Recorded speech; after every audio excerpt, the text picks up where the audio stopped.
merasakan hadirat-Mu memberikan sukacita, hadirat-Mu yang memberikan kelegaan. Bahkan Engkau hadir di tempat ini, dan Engkau sendiri yang melawat setiap umat-Mu. Siapapun kami yang hadir, Tuhan tahu semua keberadaan kami, dan kami berdoa, mari Roh Kudus lawat kami, jamah kami, puaskan kami dengan segala kebaikan-Mu, sehingga setiap orang apapun keberadaan dan kebutuhannya saat ini, Tuhan adalah jawaban.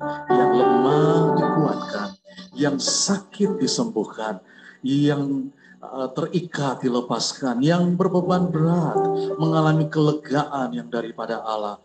Tuhan, bekerjalah dengan kuat di tengah-tengah kami. Kuatkan umat-Mu, hiburkan umat-Mu, teguhkan iman kami, agar di tengah-tengah kehidupan yang penuh dengan tantangan dan kesukaran ini, kami tidak menjadi putus asa, tapi kami terus berjalan makin lama, makin kuat menghadap Allah di Sion. Berbicaralah kepada kami pada saat ini, kami siap mendengarkan firman-Mu. Di dalam nama Tuhan Yesus, kami sudah berdoa dan kami siap menerima firman-Mu. Haleluya. Amin. Silakan duduk Bapak Ibu Saudara. Selamat pagi. Senang sekali kita bisa berkumpul dan beribadah. Ini kali yang kesekian saya melayani dan beribadah bersama Bapak Ibu Saudara. Hanya kali ini saya tidak datang sendirian. Saya mengajak istri saya, ada di depan sini, Ibu Lydia, bisa berdiri dulu. Nah, ini istri saya satu-satunya. Dia baru pertama kali datang ke Palembang dan dia sangat senang ada di kota ini, Saudara. Ya. Dan mari kita akan membahas firman Tuhan yang akan menguatkan iman kita, di mana pagi hari ini tema kita adalah tinggal di dalam kekuatan Tuhan. Kita akan baca nats firman Tuhan dari kitab Injil Yohanes. Next kita akan lihat apakah yang menjadi janji Allah di dalam kehidupan kita, sehingga kita tidak perlu khawatir dan takut menghadapi hari-hari di depan kita, sekalipun keadaannya tidak pasti, sekalipun kita sedang hidup dalam keadaan yang terus berubah, dan tidak ada seorang pun yang bisa tahu apa yang akan terjadi di depan. Namun, kalau kita ada di dalam Tuhan, kalau kita tinggal di dalam kekuatan Tuhan, maka kekuatan dari Tuhan itulah yang akan menolong dan memampukan kita menjalani hari-hari ini dan melihat penyertaan Allah nyata dalam hidup kita. Amin. Kita akan baca di dalam kitab Injil Yohanes ayat pasal 15 ayat 4 sampai ayatnya yang kelima. Dikatakan di sana, demikianlah firman Tuhan, tinggallah di dalam aku dan aku di dalam kamu. Sama seperti ranting tidak dapat berbuah dari dirinya sendiri kalau ia tidak tinggal pada pokok anggur, demikian juga kamu tidak berbuah jikalau kamu tidak tinggal di dalam aku. Akulah pokok anggur dan kamulah ranting-rantingnya. Barang siapa tinggal di dalam aku dan aku di dalam dia, ia berbuah banyak. Sebab, ini penting, di luar aku kamu tidak dapat berbuat apa-apa. Nah, ini merupakan sebuah perumpamaan yang Tuhan Yesus sampaikan kepada para murid dan juga kepada kita saat ini. Sebuah perumpamaan untuk menggambarkan betapa kita ini tidak bisa hidup jauh dari Tuhan. Untuk menggambarkan dengan sederhana betapa kita ini tidak bisa menjadi pribadi yang kuat dan mengalami kemenangan kalau kita ini terlepas dari Tuhan. Itu sebabnya Tuhan Yesus menyampaikan perumpamaan yang sangat sederhana, yang sering kita jumpai sehari-hari. Maksud, tujuan, dan perumpamaan ini yang sederhana ini, agar siapapun yang membaca firman Allah ini dengan mudah bisa mengerti, mudah untuk memahaminya. Itu sebabnya dia mengumpamakan kita, ya, itu seperti carang. Dan Yesus itu pokok, mudah dimengerti. Carang harus melekat kepada pokok, sehingga carang ini bisa menerima suplai dari pokok itu yang memberikan nutrisi, yang memberikan semua yang diperlukan oleh carang ini, sehingga carang ini bisa berbuah. Nah, kalau carang ini terlepas dari pokok, maka carang ini tidak akan bisa berbuat apa-apa. Dia akan menjadi ranting yang akan dibakar. Sederhana sekali. Memang Tuhan Yesus bermaksud untuk menyampaikan perumpamaan yang sangat-sangat sederhana supaya setiap kita itu tahu bahwa kita ini tanpa Tuhan, kita ini tanpa melekat kepada Tuhan, kalau kita tidak tinggal dalam persekutuan dengan Allah, maka siapakah kita ini?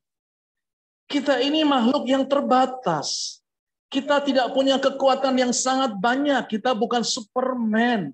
Kita bukan orang yang hebat.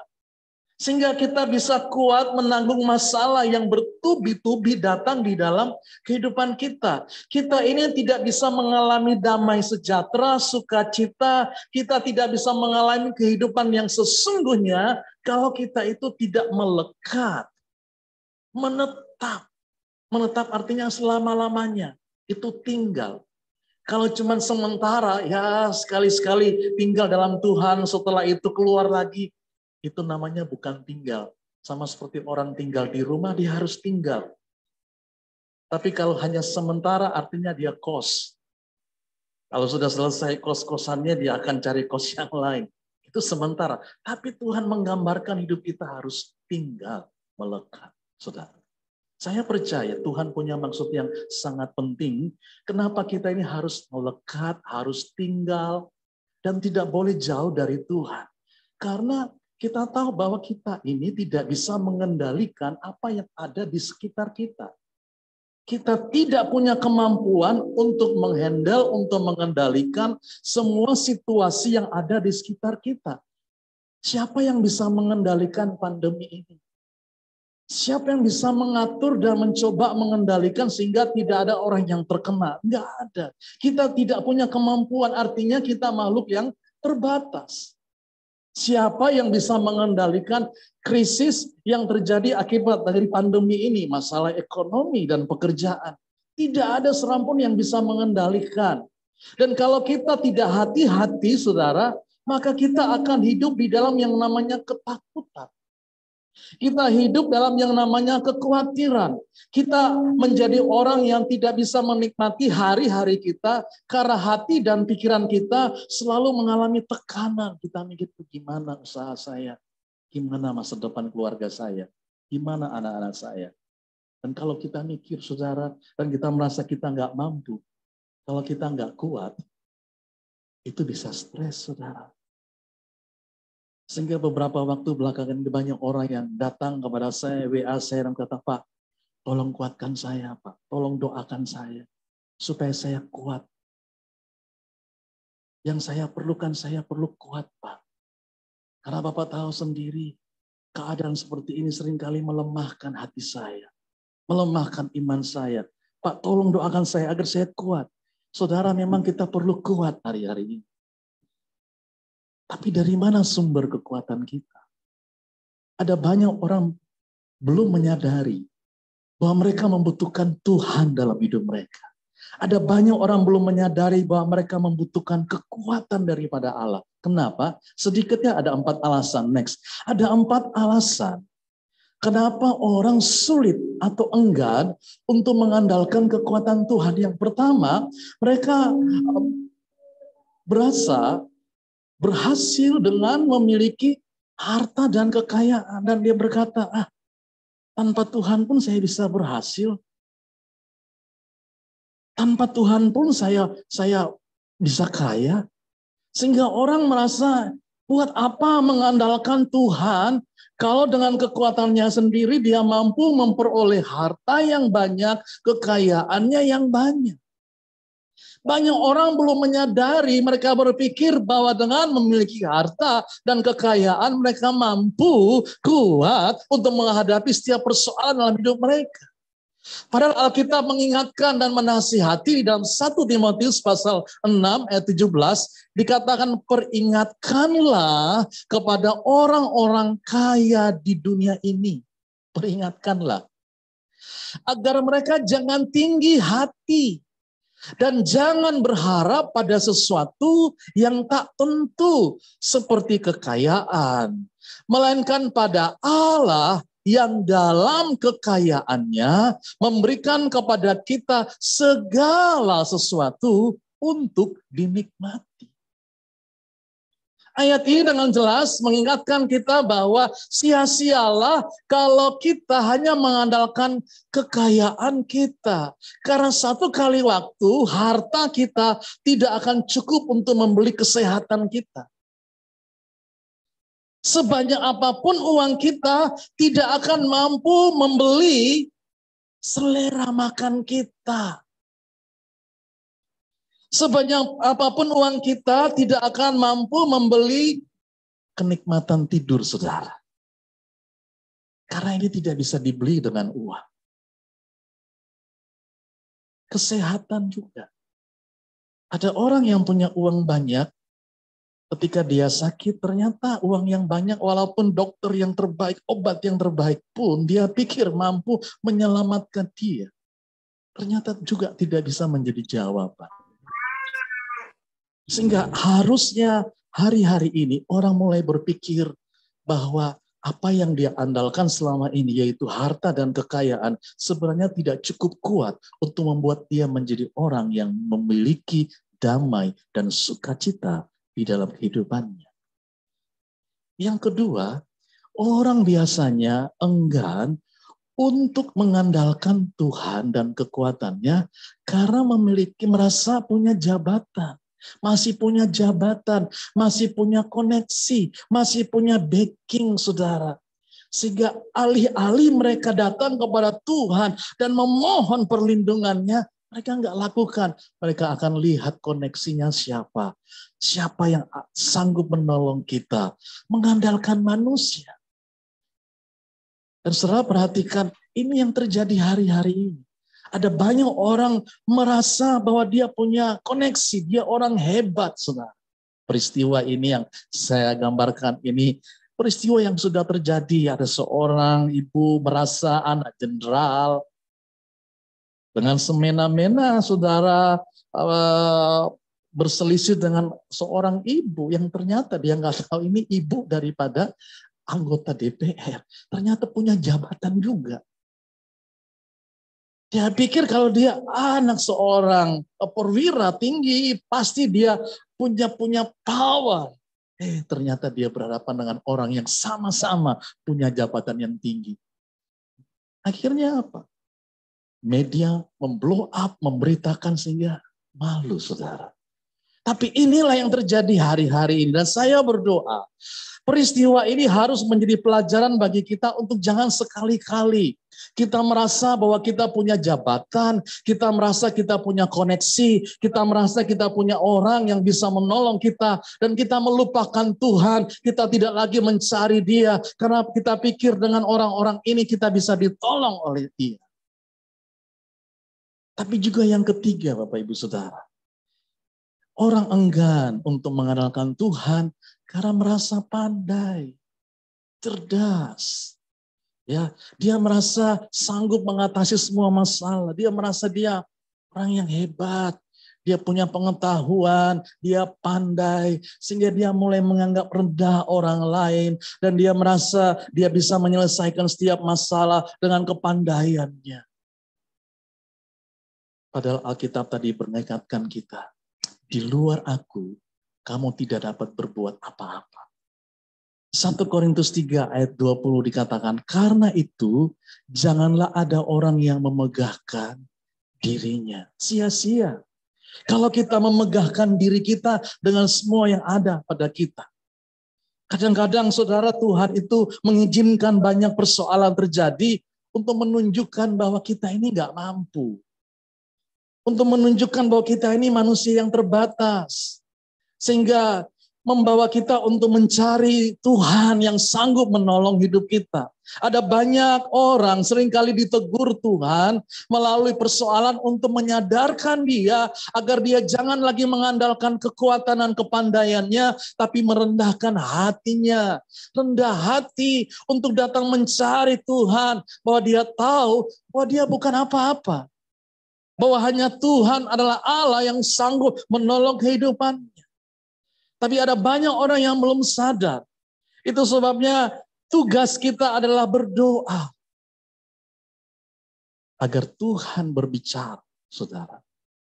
Karena memang siapa sih yang bisa menyelesaikan setiap persoalan dengan kepandaiannya? Gak ada yang bisa, saudara. Disinilah kita benar-benar diingatkan bahwa penting sekali kita itu untuk tinggal di dalam Tuhan tentunya. Bukan berarti kita nggak perlu orang lain. Bukan berarti kita nggak perlu pandai. Perlu, saudara, kita perlu pandai, cerdas. Kita bisa belajar sebaik-baiknya. Namun hati-hati, kalau kita sudah mengandalkan itu semua, lebih daripada mengandalkan Tuhan di dalam hidup kita. Nah, yang keempat, saudara, ada lagi yang keempat. Ada orang yang merasa enggan, biasanya enggan mengandalkan Tuhan karena merasa kuat secara fisik. Oh, saya masih muda, Pak. Satu kali ada anak muda datang kepada saya bilang, ayo kamu bertobat, udah masih ada kesempatan nih. Mumpung masih muda, bertobat sungguh-sungguh, cinta Tuhan. Dia bilang, Pak Pendeta, saya masih muda. Nantilah Pak, kalau saya sudah tua, udah umur sakit-sakitan, baru saya cari Tuhan. Saya bilang, terlambat. Kalau kamu cari Tuhan sudah tua, kalau Tuhan masih kasih kesempatan, kamu bertobat. Pun kalau kamu bertobat dengan masa usia tua, kamu bisa lakukan apa untuk membalas kebaikan Tuhan? Justru hari ini, ketika Tuhan kasih kita kesempatan masih muda bertobat, bertobatlah sungguh-sungguh. Dan ketika kita bertobat, kita bisa menggunakan hidup kita yang singkat ini untuk memuliakan Tuhan, untuk menjadi berkat bagi banyak orang. Kita menggunakan waktu kita ini dengan sebaik-baiknya. Kita tidak hidup menurut dunia ini, tapi kita hidup seturut dengan kehendak Allah. Sudah ada banyak orang hari-hari ini merasa, wah saya masih muda, saya masih kuat, nanti saja, nanti saja. Sudah nanti. Kadang-kadang ada orang nanti kalau sudah di rumah sakit baru ingat Tuhan, saudara. Nanti kalau sudah disenggol beca baru ingat Tuhan. Dan saya percaya, apapun yang Tuhan izinkan terjadi, seringkali Tuhan punya maksud yang baik untuk membawa kita kepada perubahan. Untuk membawa kita kepada pertobatan. Tuhan mengingatkan kita pada hari ini, saudara. Jangan merasa kuat secara fisik. Dan menggunakan kekuatan kita itu untuk hal-hal yang jauh dari Tuhan. Karena kita ini ciptaan Tuhan. Tuhan ingin semua yang ada pada kita ini kita dedikasikan bagaimana kita memuliakan Tuhan dengan kekuatan kita. Bagaimana kita memuliakan Tuhan dengan kepandaian kita. Bagaimana kita memuliakan Tuhan dengan kekayaan kita. Bagaimana kita memuliakan Tuhan dengan segala bakat, dengan talenta, dengan peluang yang Tuhan berikan. Bagaimana kita memuliakan Tuhan dalam hidup kita dengan semua hal yang Tuhan berikan dalam hidup kita. Tuhan memberikan kita dengan cuma-cuma. Dia ingin supaya kita membalasnya dan menjadi berkat bagi banyak orang sehingga hidup kita menjadi berkat dan nama Tuhan dipermuliakan. Itulah yang hidup yang Tuhan inginkan kita kerjakan hari-hari ini supaya kita tidak menyia-nyiakan hidup kita, waktu kita, kesempatan kita, potensi kita karena Tuhan sudah mati bagi kita. Dia menebus segala dosa kita. Dia membebaskan kita dari kematian yang kekal. Dia bangkit pada hari yang ketiga supaya kita hidup berkemenangan bersama-sama dengan Dia. Dia berikan kita jaminan akan hari esok yang penuh harapan, saudara. Dan itulah hidup yang Tuhan sediakan bagi kita. Itu sebabnya kalau kita lihat orang-orang ini jangan, saudara. Sebaliknya, Tuhan ingin untuk tetap tinggal di dalam Dia. Karena di sanalah letak kekuatan kita. Bukan cuma kekuatan yang kita peroleh, tapi juga kita mengalami perkara-perkara yang besar yang dari Tuhan. Tuhan adalah Allah yang mengasihi kita. Dia mengasihi kita dengan kasih yang kekal. Dia tidak akan pernah menyanyiakan kasih karunia-Nya di dalam kehidupan kita. Artinya Bapak Ibu Saudara, kalau selama ini hidup kita jauh daripada Allah, kalau selama ini hidup kita tidak mengandalkan Dia, kita seperti ranting yang tidak melekat kepada pokoknya. Hari ini Tuhan memanggil kita kembali.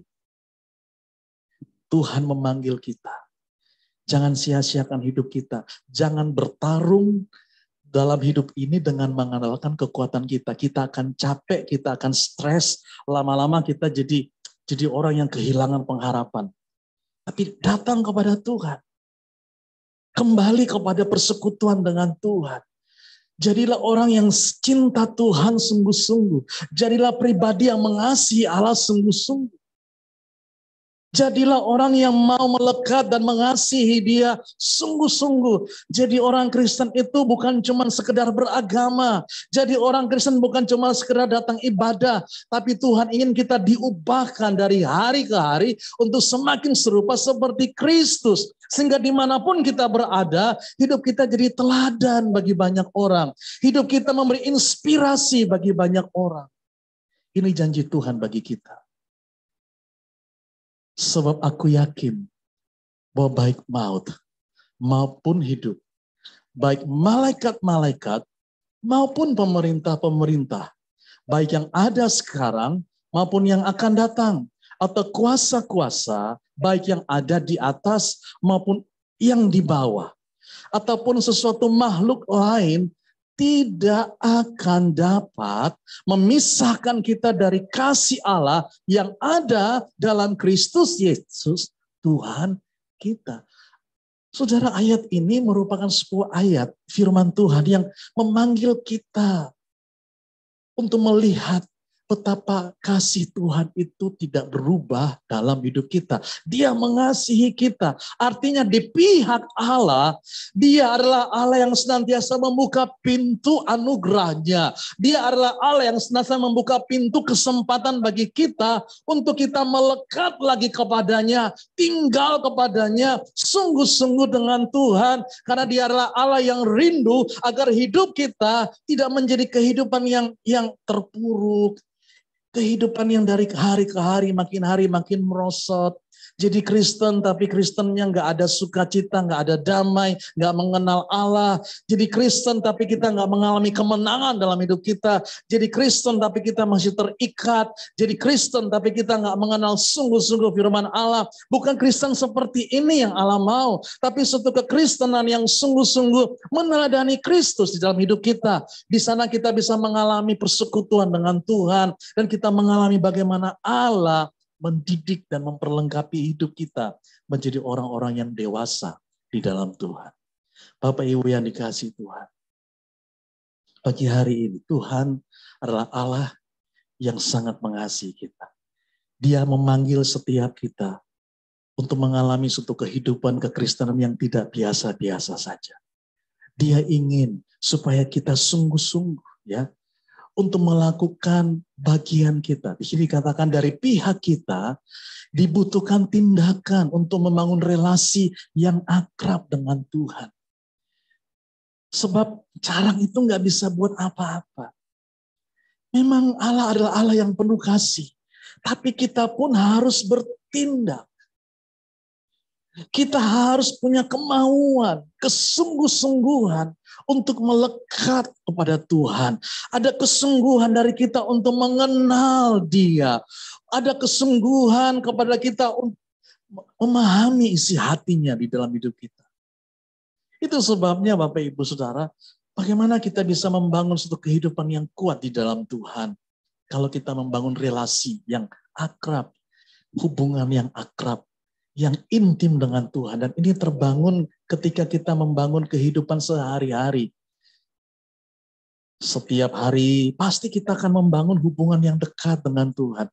Saudara, doa, merenungkan firman Tuhan, terlibat di dalam persekutuan, di dalam ibadah, bersaksi, itu merupakan hal-hal yang membangun iman kita. Kita perlu, saudara, doa, ibadah, bersekutu dan bersaksi bagi Tuhan. Hal-hal inilah yang akan membangkitkan iman kita, yang membuat hidup kita itu makin hari makin kuat. Coba saudara jarang berdoa, jarang ibadah, apa yang terjadi? Iman kita makin hari makin lemah. Itu sebabnya Tuhan mau supaya kita tinggal dalam kekuatan, artinya terus melekat kepada Dia. Pak, apa sih artinya melekat? Apakah seperti lem, seperti kita punya perangko, kita lem, saudara? Melekat artinya tiada hari tanpa kita membangun hubungan dengan Tuhan lewat doa. Artinya apa-apa yang pertama kali kita lakukan itu selalu Tuhan nomor satu. Di dalam hidup kita, dalam mengambil keputusan-keputusan kita berdoa minta pimpinan Tuhan. Di dalam kita bekerja, saudara, sebelum kita bekerja, semua yang kita lakukan selalu kita mengandalkan Tuhan. Apa-apa Tuhan dulu nomor satu. Mau bikin apa, Tuhan nomor satu. Jadi melekat kepada Allah, kalimat sederhananya adalah apa-apa Tuhan dulu. Andalkan Dia. Mohon hikmatnya, mohon penyertaannya, mohon perlindungannya, mohon Dia berbicara kepada setiap kita. Apa-apa Tuhan. Ketika kita disakiti, ketika kita difitnah, ketika kita diperlakukan tidak adil, saudara. Bawa itu kepada Tuhan. Jangan balas kejahatan dengan kejahatan. Biarkan itu bagian Tuhan. Kita harus bisa menjadi orang yang ketika kita difitnah, disakiti pun kita bisa melekat dan menyerahkan itu kepada Tuhan dan memohon Tuhan menolong kita untuk menyelesaikan masalah ini. Melekat kepada Tuhan artinya kita sadar bahwa semua yang kita miliki ini tidak ada artinya kalau Tuhan tidak bekerja di dalam hidup kita. Sehingga kalau kita berhadapan dengan Tuhan, tidak ada yang bisa kita banggakan. Tidak ada yang bisa kita sombongkan di hadapan Allah. Siapa sih kita ini, saudara? Kita ini nggak ada apa-apa di hadapan Allah. Dan kalau kita tahu kita nggak ada apa-apa, bukan siapa-siapa, ini mendorong kita untuk mencari dan mengandalkan Allah di dalam kehidupan kita. Yang kedua, tinggal dalam kekuatan Tuhan artinya menikmati persekutuan yang intim, yang erat dengan Tuhan. Bapak Ibu Saudara, kekristenan itu berbicara tentang persekutuan. Persekutuan dengan saudara seiman, tapi juga persekutuan dengan Tuhan. Nah saudara, tentu kita ingin kita punya kekuatan. Bagaimana kita dapatkan kekuatan kalau kita terus mengalami persekutuan yang dekat, yang melekat, sehingga kita bisa merasakan jamahannya, kita bisa mendengar suaranya, kita bisa mendengar tuntunannya di dalam kehidupan kita, saudara. Kita menikmati persekutuan yang intim, sehingga di sana kita merasa ada Roh Kudus yang berbicara di dalam hati kita. Itu artinya melekat. Dan melekat seperti itulah yang mendatangkan kekuatan, pertolongan, dan kuasa yang mengalir dari tahta dan kita alami di dalam kehidupan kita. Dengan Tuhan itu harus kita nikmati. Ada banyak orang yang seringkali sulit bisa mengalami Tuhan dalam hidupnya. Padahal Tuhan ingin supaya kita itu bisa menikmati persekutuan yang intim dengan Dia. Dan kalau kita intim dekat dengan kita, saudara, itulah rahasia yang membuat kita ini tidak akan goyah. Sekalipun bumi berubah, kita menghadapi badai dalam hidup kita. Kita tahu ada tangan Tuhan yang kuat, yang menjaga kita. Kita percaya ada perlindungan Allah di dalam kehidupan kita. Yang ketiga, karya Roh Kudus yang menghasilkan buah-buah roh, sukacita, damai sejahtera, penguasaan diri. Semua buah-buah yang dari Roh Kudus itu ada dalam diri kita. Nah, saudara, ketika kita ini melekat dengan Tuhan, maka buah-buah inilah yang akan muncul di dalam kehidupan kita. Sehingga apapun musim yang sedang terjadi dalam hidup kita, seperti hari ini kita sedang menghadapi musim yang kurang baik. Tapi orang yang tinggal di dalam Tuhan, dia tidak akan kekurangan sukacita. Dia tidak akan kekurangan damai sejahtera. Dia selalu melihat pemeliharaan Allah nyata di dalam kehidupannya. Musim akan terus berganti musim. Perubahan akan terus terjadi, tapi kalau kita hidup di dalam Roh Kudus, kita akan melihat hidup kita seperti pohon yang ditanam di tepi aliran air, yang tetap hijau daunnya, yang terus menghasilkan buah, dan apa saja yang diperbuatnya berhasil. Itulah gambaran orang-orang yang diberkati Tuhan, yaitu seperti pohon yang ditanam di tepi aliran air. Itulah gambaran orang yang mengalami persekutuan dan keintiman dengan Tuhan. Tuhan ingin kita seperti pohon itu, tetap segar, tetap kuat, tetap menikmati kasih Tuhan, tetap melayani Dia, memberikan yang terbaik bagi Tuhan, berkorban, karena kita tahu semua jerih lelah kita di dalam Tuhan tidak ada yang sia-sia. Kalau kita melayani Dia sungguh-sungguh, tidak ada yang sia-sia. Kalau kita mengasihi Dia dengan sungguh-sungguh, saudara, kasih kita tidak ada yang sia-sia. Siang hari, pagi hari ini, saya berdoa supaya setiap jemaat Tuhan, kita tetap tinggal di dalam kekuatan Tuhan. Sehingga apapun keadaan yang kita hadapi, kita keluar sebagai pemenang dalam hidup kita. Hidup kita makin bertumbuh, makin dewasa, dan menghasilkan buah yang lebat. Dan kemuliaan Tuhan nyata di dalam hidup kita. Amin, saudara. Mari kita datang kepada Tuhan. Kita akan berdoa pagi hari ini. Saya mengundang kita bangkit berdiri. Tuhan ada di tengah-tengah kita. Dia ingin menjamah dan mengubah hidup saudara. Datang kepada Tuhan dengan kerendahan hati. Ingat bahwa kita ini manusia yang terbatas. Kita membutuhkan Tuhan yang menjadi sumber kekuatan dalam hidup kita. Apapun yang kau sedang gumulkan, Tuhan tahu. Dan bagi Tuhan tidak ada yang terlalu sukar untuk Dia menolong dan membuka jalan. Karena Dia adalah Allah yang hidup. Kasih dan setianya tidak pernah berubah. Firman-Nya ya dan amin. Pagi hari ini, kalau engkau kehilangan harapan, dan engkau merasa sepertinya tidak ada engkau bisa lakukan dan andalkan untuk masa depanmu, ingat bahwa engkau punya Allah yang hidup. Dia selalu ada bersama dengan kita. Dan Dia sanggup menolong kita. Mari kita nyanyikan pujian ini. Musim akan selalu berganti. Tapi kita selalu melihat pertolongan. Musim akan selalu berganti. Kasih Tuhan tetap abadi.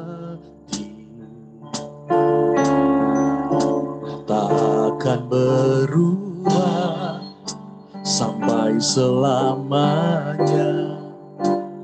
Tetap percaya, ku yakin Tuhan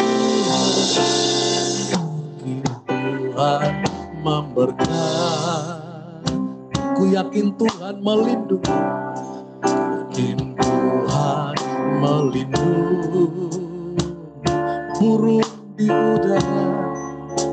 Burung di udara, Tuhan pelihara, karena kasih-Nya. Tuhan selalu menolong, selalu menolong, selalu menjagaku. Sehelai di rambutku tak akan terjatuh tanpa seizin. Oh, ya, selalu menolongku, selalu menjagaku.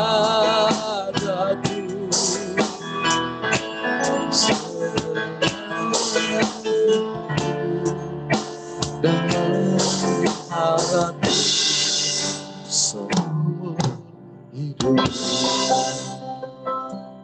Percaya Percayakah Bapak Ibu bahwa Tuhan sanggup menolong engkau? Percayakah engkau bahwa hari ini Tuhan sanggup mengubahkan engkau? Percayakah engkau bahwa Allah adalah Allah yang mengasihimu dan Dia tidak pernah meninggalkan engkau? Dan pagi hari ini Dia ingin engkau mengalami betapa Dia adalah Allah yang hidup, yang sanggup menolong hidupmu. Kalau ada yang perlu didoakan dan engkau merasa bahwa hari ini engkau memerlukan Tuhan sebagai sumber kekuatan yang memberikan engkau pertolongan, silakan angkat tangan. Saya akan berdoa dari tempat ini. Kiranya tangan Tuhan yang kuat itu menolong hidupmu, memberikan engkau pertolongan dan jalan keluar, sehingga siang hari ini engkau pulang sebagai orang-orang yang diberkati, engkau pulang sebagai orang-orang yang diubahkan, orang-orang yang ditolong oleh Tuhan. Puji Tuhan. Siapa lagi yang berkata, Tuhan engkau sumber pertolonganku hari ini, aku minta engkau melawat, engkau menjamah hidupku. Oh haleluya. Kami sembah Tuhan Yesus. Lawati kami ya Tuhan. Oh penuhkan kami dengan doa. Haleluya.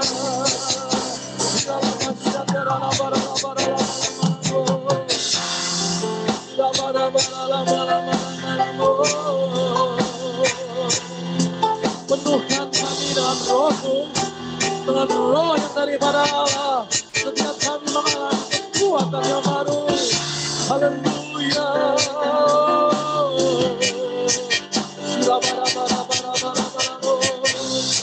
Tuhan selalu menolong. Boleh dikatakan selalu menolong,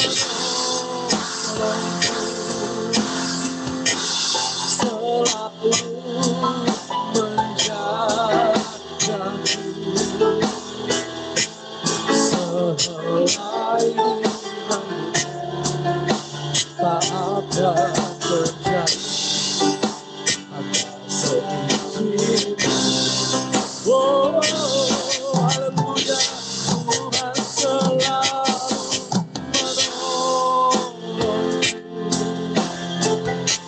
selalu menjagaku. Dia menyertai dan memelihara seumur hidup. Kami percaya bahwa Engkau sanggup menolong setiap kami. Tidak ada yang mustahil bagi Tuhan. Tuhan, kami bawa setiap pergumulan kami. Engkau Maha Tahu dan Engkau mengasihi kami. Dan kami ada dalam hati-Mu, kami ada dalam pikiran-Mu. Dan Engkau punya masa depan yang cerah bagi kami. Kami percaya di dalam Tuhan tidak ada rancangan-Mu yang gagal. Di dalam Tuhan tidak ada rencana yang gagal. Pengharapan kami dalam Tuhan tidak pernah mengecewakan. Itu sebenarnya pagi hari ini hamba berdoa di dalam nama Yesus. Tuhan jamah, ulurkan tangan-Mu yang menyembuhkan itu. Ulurkan tangan-Mu yang memulihkan itu. Pulihkan pribadi kami. Pulihkan keluarga kami. Pulihkan usaha dan pekerjaan kami. Pulihkan anak-anak kami dalam studi, dalam pendidikan mereka, dalam pergaulan mereka. Tuhan, ulurkan tangan-Mu. Pulihkan ya Allah. Curahkan kuasa-Mu. Setiap kali mengalami pertolongan daripada Allah, mujizat Allah terjadi hari ini. Kami pulang dengan orang-orang yang diberkati karena Tuhan baik. Tuhan mengasihi setiap kami. Di dalam nama Yesus kami terima dengan iman. Kami percaya kami sudah diberkati, kami sudah ditolong Tuhan. Kami sudah diberkati Tuhan. Kami percaya siang hari ini Tuhan, sesuatu yang baru terjadi. Karena Allah sedang bekerja di dalam hidup kami. Terimalah dengan iman. Di dalam nama Yesus, terimalah. Terimalah, percayalah. Dia Allah yang mengasihi engkau. Oh haleluya, haleluya. Terima kasih Bapak. Kami percaya hari ini Tuhan sedang bekerja di tengah-tengah jemaat-Mu. Bagimulah segala hormat, pujian, kemuliaan, dan syukur Bapa. Hanya di dalam nama Tuhan Yesus Kristus, Allah kami yang hidup, kami alaskan doa dan permohonan kami. Dan setiap kita yang dijamah Tuhan, sama-sama katakan, amin. Berikan tepuk tangan yang paling meriah dan silakan duduk, Bapak Ibu Saudara.